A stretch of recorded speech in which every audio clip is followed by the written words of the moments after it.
it's you can't just feed your content. That just becomes self-promotion. And Twitter, even though they're called followers, it is a two-way street. You have to be able to build a relationship and exchange ideas and thoughts.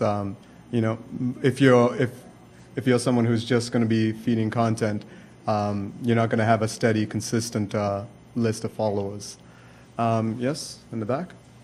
I think part of the issue, and it's actually, I'm aware of it just in this room, is that we've got there's literacy networks and organizations, and then there's literacy service providers. Mm-hmm. I provide literacy programming for students and instructors. So, we're not an organization that can hire someone to do, the social media piece that networks have. So, there's someone there that can do the tweets and do the Facebook, and they're hired to do that. So that's the one piece which is great, and their audience is different. And I think those of us that are in literacy programming and literacy providing, that's where our issue is that we can't hire someone to do this sort of stuff. And then our audience is different as well. And what we're trying to do is not only appeal to learners to maybe use those things or to become aware that there's programming for them, or agencies that can refer learners to us. So even within here, we've got different purposes and different, and the people that can do all this stuff are hired to do them, and there's those of us who do, wear 10 different hats, and how can we possibly? So I think part of my challenge anyway is how can I use these resources and still run my program and deliver literacy to learners that, so that's, I think, my challenge, and I think the challenge of a number of people here. Does someone want to field that question or field that thought? Yes? One thing that you find about the class is that the information overload can be difficult, but also for us to maintain all the accounts can be difficult. So what we use RSS feeds quite a lot. So if I post something on our website creates RSS feed that feeds directly into our favorite and Twitter account, so I don't have to repost, the information goes in directly.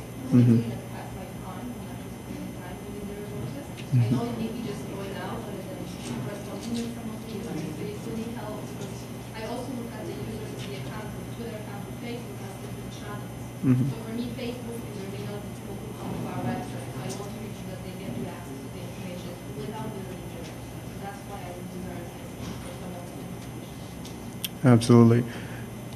Yes, right here. I think the capacity issue is a really good one that you raised, and I know for myself, as a volunteer, not for literacy, but for another organization, I wanted to do something, but I had that as a volunteer, I had to really think of capacity. So in that case, I picked the blog, and I told a story about we were trying to raise money from our church for against modern slavery, and we were baking pies, and we had kids baking pies, and a whole, about 30 different people.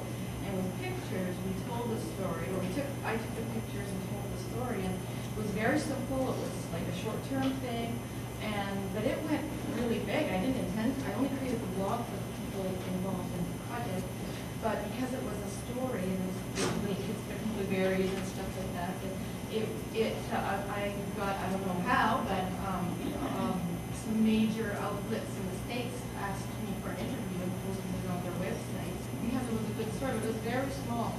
It was all volunteer-based and driven. So, because I think capacity is a huge issue. We have to think about who our audience are and what's possible for and us. what platform works for you too, right? Yes. So in the storytelling platform, there's more to social media than Twitter. Like right now, Twitter's a big buzzword, but it doesn't work for everybody, especially if you know that your audience isn't on Twitter. So yeah, there's multiple platforms to choose from.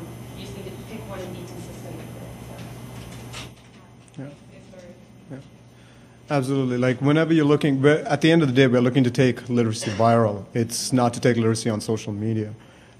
Social media is a hot topic just because of the resource limit that our industry tends to have. But just because you have to know who your audience is, you have to always ask yourself that question: who are you trying to get your message to? If the majority of your audience isn't on Twitter, then you having a great Twitter account doesn't mean they're going to all of a sudden sign up for Twitter and start following you. You have to start at your audience and build backwards. How do you reach them? You don't start with social media and then hopefully your current audience just jumps on board. Yes, right there in the back. Technology is changing so quickly. What do you see happening with Twitter, Facebook, in 5, 10 years? Well, Nobody knows, that's the big question. Yeah. Everybody's talking about that question. Yeah. What's your prediction? well, with Facebook just launched a new feature called Facebook New Groups, which is a very, it's basically sort of building tribes within Facebook so that content within those areas are more fenced in, so to speak. Right now in Facebook, if you throw in any type of content, anyone who's your friend can view it, but with this new group. So I think they're moving towards a more closed circle sort of environments. You're building communities amongst your friends so that the content within each community stays within that area. So it's becoming very more specific in terms of where the future of Facebook is going. With Twitter, a lot of people are jumping on just because there's sort of a trend going towards knowing as much as you can know, trying to know everything that is relevant in your field at any given time. And with Twitter, you get instant information, which is why a lot of people are trying to buy in. But you have to understand that these sort of tools always goes back to building relationships. The people who have 10,000, 100,000 followers didn't get them overnight unless the name was Justin Bieber. But it's always about relationships. You have to exchange that information. And if your audience isn't the type that regularly checks Twitter, then this is not a tool you should be necessarily looking at. In terms of, I know just from my experience, you run into a huge population that just aren't computer savvy. And so building a great Facebook campaign or Twitter campaign doesn't make much sense. At the end of the day, taking something viral has to resonate with them. And those are the questions you should be asking yourself every day whenever you decide to send a message to someone out there. Who is your audience? Is this going to, click with them? And it could just be a big trend and it'll fizzle out in 2 years and whatever, we'll just carry on with our lives. Mm-hmm. Deal with the next trend. Yes, right there. I'd like to point that, I think the social media channels could possibly be just as bad as Facebook and Twitter, but the internet and people going online is not as bad. I don't think No. that's kind of thing. So Mm-hmm. there'll always be people online who think that's the way to go. Mm-hmm. I think for the most part in our industry, there's a bit of a lag. You look at any other industry, Facebook and Twitter was a part of their sort of marketing campaigns a long time ago, whereas with us, it's sort of hitting a hotspot only now. So I don't think we will have to worry about being cutting edge anytime soon. But at the end of the day, now with a lot of people jumping on board, it's difficult not to listen to what the power of these tools can do.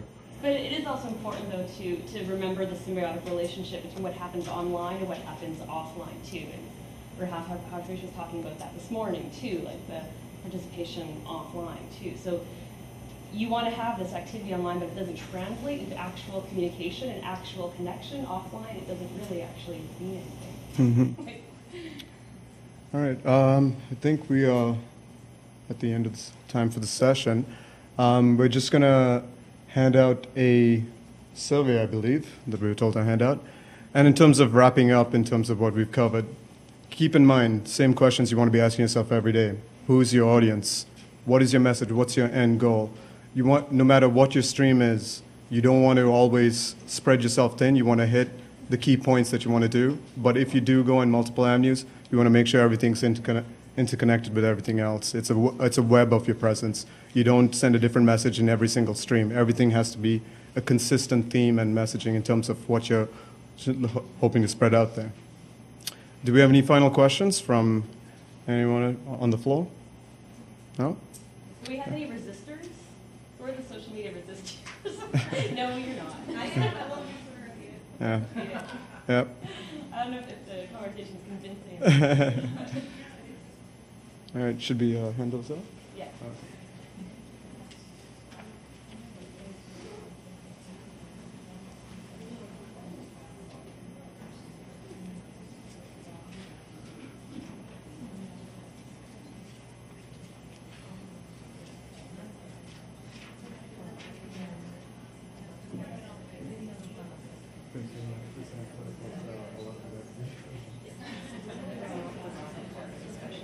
you know, and there's I mentioned that everything is right, like in this kind of area, it's always difficult, right? So it's, I the internet is like, you know, make this like actually bring in some have like a mixture of people like new see, it's experience. yeah, it's see, that's why I was wondering if you should do activities, right? Because you have to push people to see, you know, you see everyone talking about you tell someone to talk about their work and they're like, that person.